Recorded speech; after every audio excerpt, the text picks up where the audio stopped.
The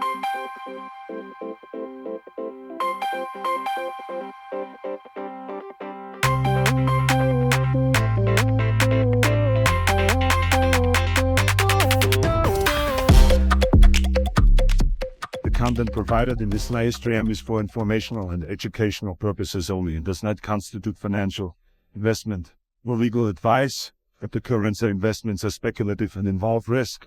Please conduct your own research and consult with a professional advisor before making any investment decisions. With that said, sit back, relax, and enjoy the program. Hello, everybody, and welcome back to the channel where we talk all things crypto and the future of finance. If you're new here, don't forget to hit that subscribe button and click on the bell icon so you don't miss an update. And if you've already subscribed, welcome back. We're really glad you're here. So today we're going to dive into a fascinating topic. We're going to talk about how money is a belief system. Yeah, you heard that right. We're going to talk about how money is a belief system. I'm joined today by Albert, the founder of EquityPay, and by Mark Shaner, who is not a contract assassin. But wants to be. Mark, do you have anything else to say for yourself? For myself, not a lot. But we could talk about business tonight a little bit if you want. We should do that. We should do that. All right. So we're going to break this down. Money is only worth something because we believe it's worth something. And we should think about that. What's the difference between a $100 bill and a $1 bill? It's the same paper, but because we believe the one piece of paper has more value over the other, then it has more value. That belief is not random. You know what the difference is, don't you? Yeah. Go ahead, Mark. What the difference is between $1 and a $100 bill? 2 zeros. That's two zeros. That's the only difference, really. It's the same amount of ink, a little bit different design, same amount of paper. The only difference is 2 zeros. You know? Yeah. Well, okay. So why do we believe that 2 zeros has more value than no zeros? Well, I mean, we could talk about that a bit. Everything is always in what we give it in value and the strength and power of the government issuing that currency. And, you know, if you go back in history, my family's German, and the old, after World War I, this is literally true. The currency was so bad in Germany that it finally got down to the point where people had to bring a wheelbarrow full of currency, German marks, to buy a loaf of bread. So now, before that whole wheelbarrow would have bought land and houses and everything. Well, the story goes, a guy brought his wheelbarrow to buy a loaf of bread and couldn't get it through the store door because the wheelbarrow is too big. So he leaves it outside to go in and tell the guy he's got the money and he wants the bread, and he comes back out. Someone's dumped out the money, stole the wheelbarrow. So that's what they thought of that money. Now, that same country goes to World War II, where, again, everybody's taking their money. So look at that belief swing, right? Whether you look at in Venezuela, whether you go to China, it doesn't matter what country you look at in history, and you go through this up and down. You go through this loss of value and gaining of value. It's purely a mental thing. The only thing that doesn't lose value, is pure gold and silver over the history, that people have used, or diamonds or stuff like that. That carries real value. But when we're dealing with paper money, it's really ink. It's ink, paper, and belief. That's all it is.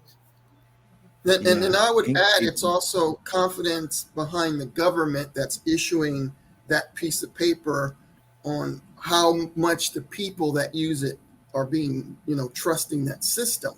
Because if you look at the transition of what happened in the United States, at one time you had gold that essentially backed the currency itself. So you can go in and exchange those notes for gold and silver. So they transitioned it so people got used to using paper, knowing that it was backed by gold. Then over a period of time, they switched it. They says, okay, it's not going to be backed by gold. But people were already conditioned typically not to go in and exchange gold. They're just using paper because of the conveniency. Because when you think about carrying gold or silver around, it's pretty heavy, it's bulky, it's not convenient, where people got used to being trained to just use it as a receipt. And that's really what it is. It's just a receipt that has a value that whoever holds it will be able to use, that knowing that people believe they can trade because it really comes back to a trade. When you use currency, you're trading that note for something of value that you want, whether it's food, whether it's gas, whether it's clothes. Your belief is that you can get that. And what happens, which we're in a process right now, people don't have that belief in that currency like they used to because the value of it. Look how expensive housing is. Look how expensive food is. Look how expensive everything has become over the last 10 years. And that's based on the currency being corrupted by putting too much in circulation. It's true. Like inflation and devaluation of your currency is a flat out tax. So there's a reason behind it, you know, and I don't mean to interject here, but just a few nights ago, I was looking back, Albert, back in the 1800s. If you wanted a suit, some clothes were off the shelf, but if you wanted a design high-end suit, you could get a handmade high-end suit. It was 1 ounce of gold, right? That same high-end suit today, you know, if you went and made it, would be $2,500 to $3,000, and 1 ounce of gold is worth what? $2,700. So what I'm saying is that gold mirror image is really what's going on in the economy, you know, and so you never lose that. I mean, it tracks whatever inflation is happening, and that's how the buying power is preserved, right? We don't have that in dollars. We don't have that in a belief system. In fact, it's the opposite. So if you're holding on to a currency over a long period of time, it's going to be worth less in the future by design, because the more you put into circulation, the less value it has. So I'll give you a quick example. The first house that I bought, $100,000. If I was to stay in that house for 30 years and pay it off, principal and interest is roughly 3 times of what I bought it for. And that 3 times of what I bought it for is essentially what I could sell it for. So technically there's an illusion that you have a gain, but you really paid for that house in your payments over that period of time. Now, if you were lucky to live in a city where supply and demand, you're going to get more of a boost. But if you live in a typical area, you're not going to get a return that you can tangibly see, because you have to factor in what you paid for it and what you get out of it. Yeah. Okay. The old crypto system is backed by nothing but belief. I mean, but the difference in crypto is that, like when you look at Bitcoin, people know that, wait a minute, it's not getting affected by inflation. They're not making tons of it every day when they need it. They're not printing it. And so the value then, the belief system holds up, right? Because they can trust it. Go ahead. Yeah. So now what I hear you guys saying, belief is not a random thing. It's built on some sort of a trust in some kind of an institution. So for if it's traditional money, right, that institution is going to be a government or maybe a central bank. And then for cryptocurrency, the institution that it's built on, it's the code. It's the beauty of the blockchain. It's things like the decentralized network, and then all the other benefits that people see from using crypto. So I think the debate point comes in where you've got traditionalists saying that government-backed money, right, fiat currency, it's more secure because it's supported by a nation, but it's also supported by a nation's economy. You know, taxes, laws, even military power, of course, right, backing up that value. But crypto on the other side, we talk about this all the time, how that belief in fiat currency it's fading out due to government debt and inflation, manipulation maybe by a central bank. These things are eroding the value of our money over time. So it, when you go into this whole history too, the deeper aspects of gold and silver, if you go back in history when people used it, what's amazing is that the amount of gold or silver was actually tied also to the current commodity. In other words, this much gold is worth this much wheat. This much gold is worth this much produce, right? And so they still all tied it to production, right? There's nothing tied to production anymore. The point you just made is great. Tomorrow, if the faith and confidence of the American government and banking system was gone, you couldn't give away American dollars. They would be worthless, you know? So anyway, really the real value, the real deep down value is man's ability to produce commodities for survival and tying a transaction into that. Yeah. And the other thing that I would add when you look at crypto, it's not backed by debt. So when someone is holding on to a Bitcoin or other coin, there's not a central bank issuing it. So there's no debt attached to that that's going to weigh it down at some point in the future. And what really great point, Albert, is a community, because what makes Bitcoin the price is where it's at. It's supply and demand. So the bigger the community goes in the sense of the belief system that's not backed up by debt, that's purely decentralized, where there's not someone that's manipulating the value of it by putting more in circulation. That's really the whole basis of what we're trying to do with EquityPay. What we're really trying to do is say, listen, all the things you need to live, your car repaired, your food, your education, your transportation, your clothes, whatever, right? Let's get together as like-minded people, create a crypto that we interchange among ourselves, that our belief system believes in, that we're able to function regardless of what happens. And let's function as our own like-minded group of people, right? We're not just trying to sell EquityPay as a crypto. We're trying to sell the truly the idea of functioning together. Wouldn't you say that's true, Albert? Yeah, it's looking at it from the standpoint of being decentralized, because most of our issues that we're having now with centralization. When you have anything that's centralization, you have a governing body that says everything is going to go in this fashion. And when it goes in that fashion, when it goes down, everything is going down with it. There's no diversity. So when you get more into decentralization, communities are able to basically not handcuff themselves, because it's not a governing body. It's the makeup of the individuals in that community that determine the success or failure, where it's not someone that has an edict that says we shall do this. But when you go decentralized, we're all in this together, and it gives you a lot of leeway for success, because now you've just taken off the limitations. Yeah.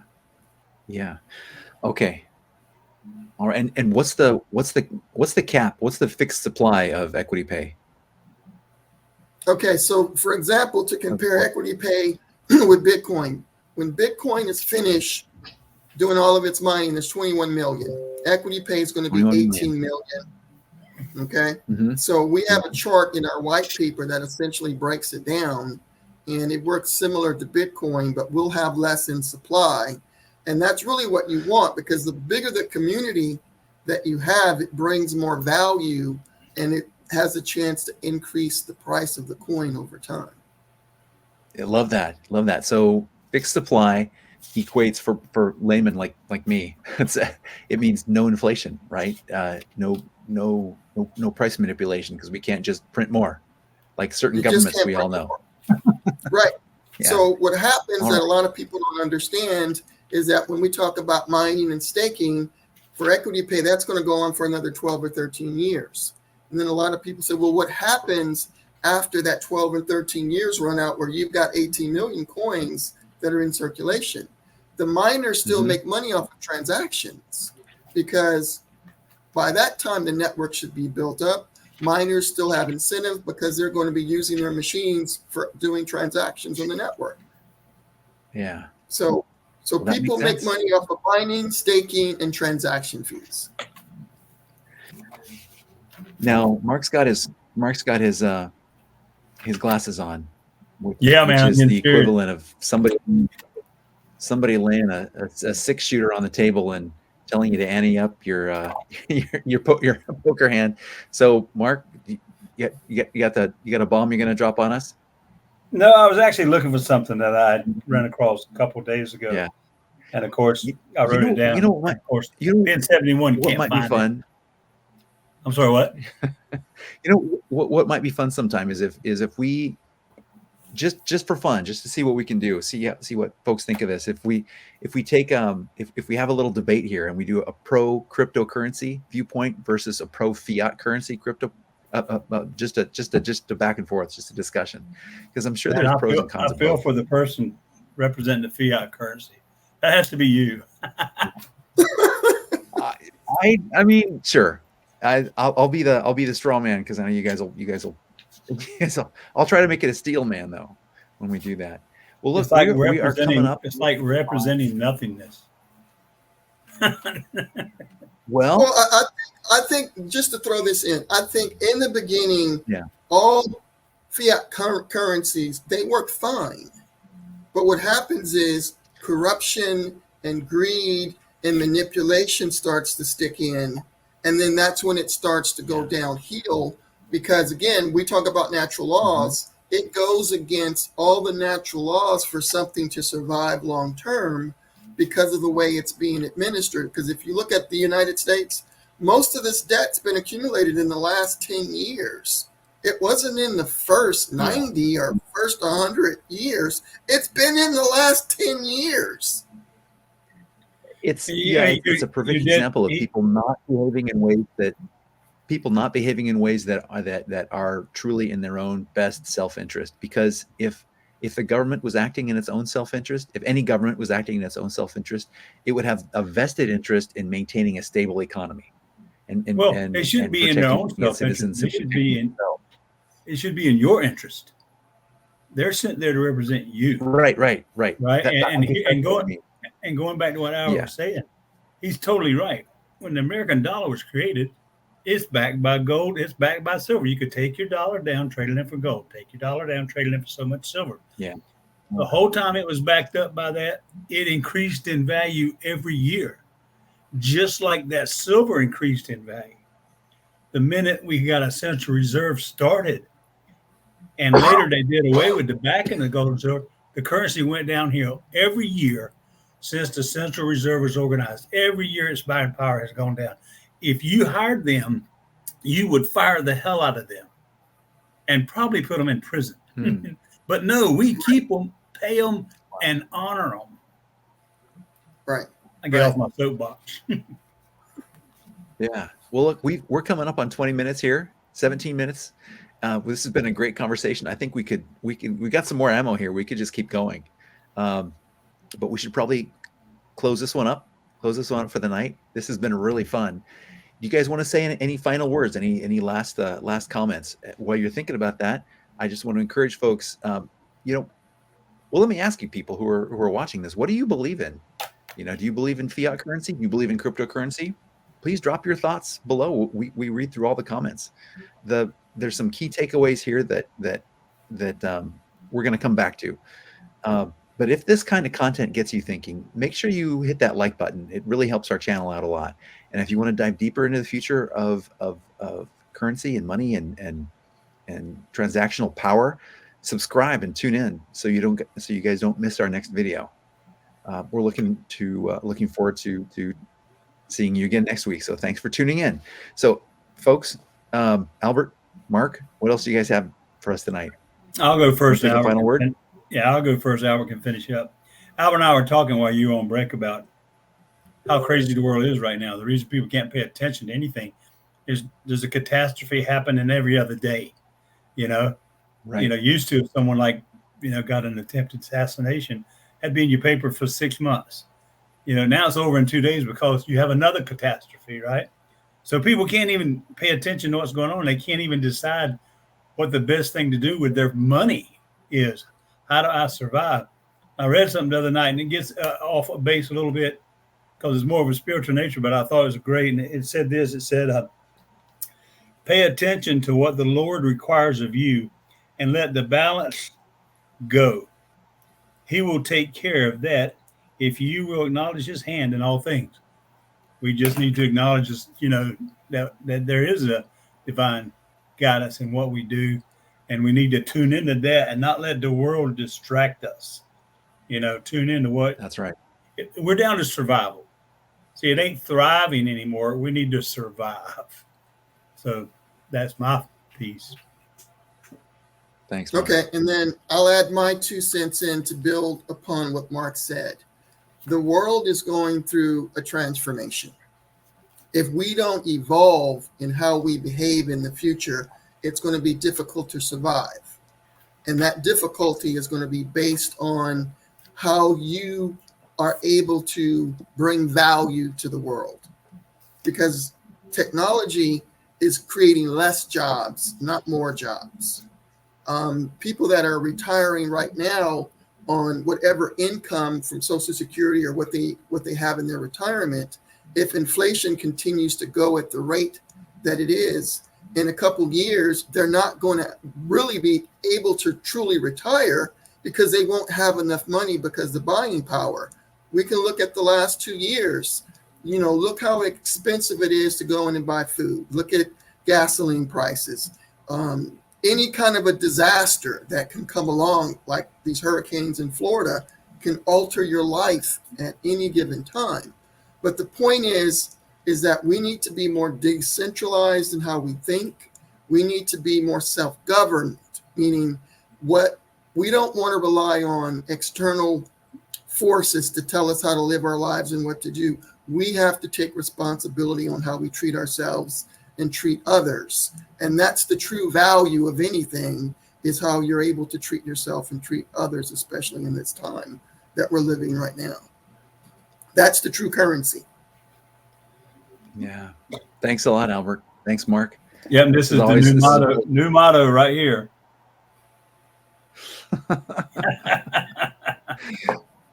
All right. Well, folks, thanks for tuning in. Stay smart, stay curious, and stay decentralized. Thanks a lot. All right.